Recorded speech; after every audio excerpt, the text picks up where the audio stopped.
নমস্কার, কেমন আছেন সবাই? আমি দিয়া আমার ছোট্ট চ্যানেলে সবাইকে স্বাগত জানাই। অনেক দিন হয়ে গেল তোমাদের সাথে ঠিকঠাক করে ভিডিও আমি পোস্ট করতে পারছি না, তাই ভাবলাম আজকে তোমাদের সাথে একটা দারুণ ভিডিও শেয়ার করি। আর সেটা হচ্ছে কিছুদিন আগে আমরা মতিঝিল ঘুরতে গেছিলাম হাজারদুয়ারি। তো সেখানে গিয়ে কী কী করেছি, কোথায় কোথায় গেছি, সেই ভিডিওটা তোমাদের সাথে আজকে শেয়ার করব এই ভিডিওর মাধ্যমে। তাহলে চলো ভিডিওটা প্রথম থেকে স্টার্ট করা যাক। শুধু হাজারদুয়ারি ঘুরতে গেছিলাম সেটা নয়, মেন উদ্দেশ্য ছিল আমাদের এই গাড়িটা সার্ভিসিং। কারণ গাড়িটা নতুন কেনা হয়েছে, সেই কারণে বলেছিল যে 1000 কিলোমিটার পার হয়ে গেলে তারপরে বহরমপুরে গিয়ে সার্ভিসিং করতে হবে। আর সেই সুযোগটাই আমরা কাজে লাগিয়েছি। তো আমার হাজব্যান্ড বললো তাহলে চলো এই সুযোগে আমরা হাজারদুয়ারি আর মতিঝিলটা ঘুরে আসি। তাই আমরা আমি, রানী, আমার শাশুড়ি মা আর আমার মেয়ে আর আমার বর, তার সাথে একজন ড্রাইভার দাদাও ছিল, সবাই মিলে চলে গেছিলাম ঘুরতে। আর দেখো বলতে বলতে পৌঁছে গেছি বহরমপুরে এসে এখানে সার্ভিসিংয়ের জন্য ম্যাক্সিমাম 1.5 থেকে 2 ঘন্টা ওয়েট করতে হয়েছে। আমরা এইটাতে জলগোটা করে উঠতাম এই রাস্তাটা।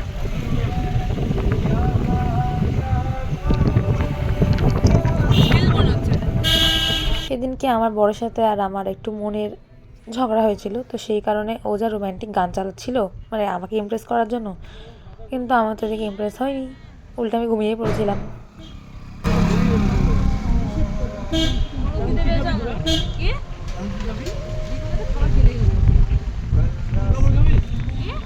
এই ধরনের প্রাইভেট কারে উঠলে আমার খুব শরীর খারাপ করে, ভমিটিং হয়।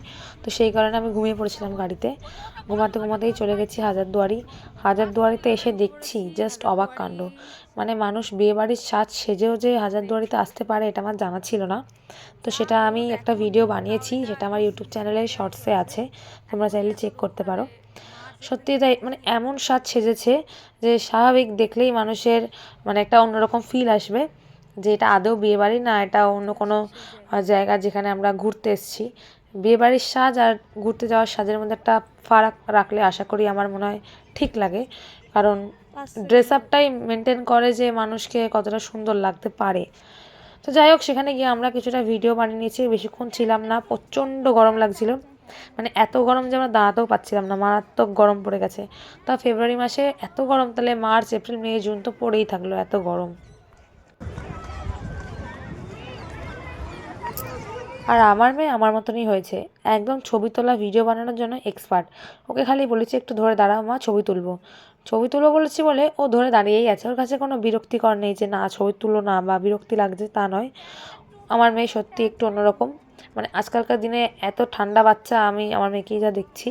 আমার দিদির মেয়েটাও খুব ঠান্ডা, কিন্তু আমার মেয়ের তুলনায় আমার দিদির মেয়ে একটু বড়, কিন্তু আমার মেয়ে যে এত ঠান্ডা হবে এটা ভাবতে পারিনি। তো যাই হোক, সেখান থেকে বেরিয়ে আমরা চলে এসেছিলাম খেতে, কারণ খুব খিদে পেয়ে গেছিলো। কিন্তু সত্যি মানে যেটা আমি রিয়েলাইজ করলাম, মুর্শিদাবাদের মোটামুটি কোনো হোটেলেরই খাবার ভালো না। তো আমরা ভেজ থালি নিয়েছিলাম, ভেজ থালি নিয়েও আমরা বিপদে পড়ে গেছি, টেস্ট একদম জঘন্য। তাই আমি রাগ করে খাবারটাও ঠিকঠাক খাইনি।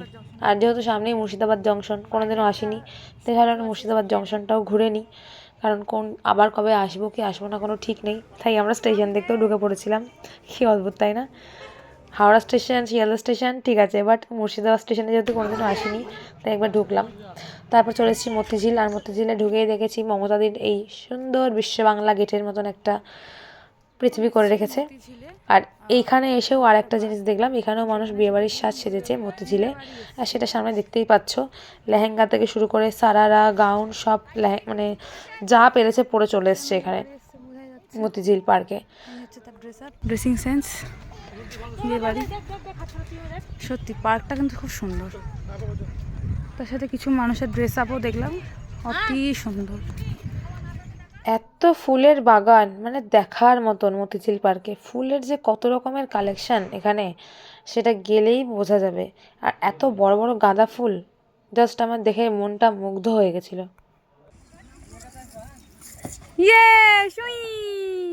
যেহেতু আমাদের করিমপুরে কোনো চাইল্ড পার্ক নেই, এরকম দোলনা, স্লিপ, খেলার জিনিস থাকবে, তাই ওখানে গিয়ে আমার মেয়ে, শুধু আমার মেয়ে না আমার হাজব্যান্ডও শুরু করে দিয়েছিল। ওই যে দেখতেই পাচ্ছ কেমন বাদরের মতন উঠে পড়ছে ওপরে।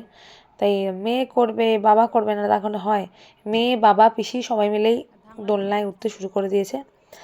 আর আমার মেয়ে তো এই পার্কটা পেয়ে বিশাল খুশি।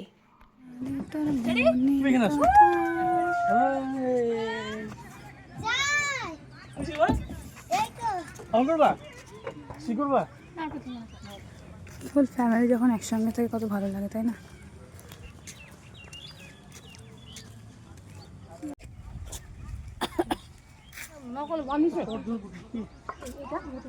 হ্যাঁ পরে এডিট করেছ ছিল কিছু ছিল পরে ঘুরতে যাচ্ছে বুঝলা ঘুরতে আগে এটা তোমার এইখানে বসে চলে গিয়েছিল সে বলতে বলতে যাবো গোলাপ বাগান কত ধরনের দূর থেকে দেখে মনে হচ্ছে প্লাস্টিক হ্যাঁ হচ্ছে ইয়েলো আর হচ্ছে রেড ভ্যারাইটিস কালার অফ গোলাপ রোজ।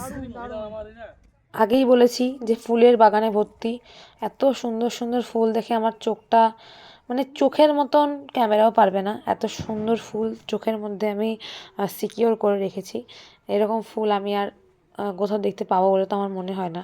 এই ধরনের পার্কগুলোতে এরকম ধরনের ফুল দেখা যায়। আর সেখানে গিয়ে আমি কিছুটা রিলস বানিয়ে নিয়েছি, কারণ রিলস তো বানাতেই হবে, ঘুরতে গেছি বলে কথা, ঘুরতে যাবো আর রিলস বানাবো না, ছবি তুলবো না, তা কী করে হয়। আর যেই ফুলের গন্ধটা আমি শুকলাম, সিরিয়াসলি বলছি কোনো গন্ধই ছিল না, জাস্ট ভিডিও বানানোর জন্য একটুখানি জাস্ট একটু পোজ দিয়েছি। আর এখানে আমি আর আমার মেয়ে হাজব্যান্ড, যদিও আমাদের মধ্যে ঝগড়া ছিল, তাও ভাবলাম যে ঝগড়া যতই করি না কেন ভিডিও বানানো ছাড়বো না, তো সেই কারণে একটু ভিডিও বানিয়ে নিয়েছি। পুরোটা মতিঝিল পার্ক প্রচুর প্রচুর বড়। বাহ, ছোট্ট বাচ্চা রানী ভবানী, ঢোক ঢোক ঢোক। আর এটাকে দেখো, সুই। আর ওটাকে দেখো, বেরোতেই পারছে না। তুইও সুই করে রে।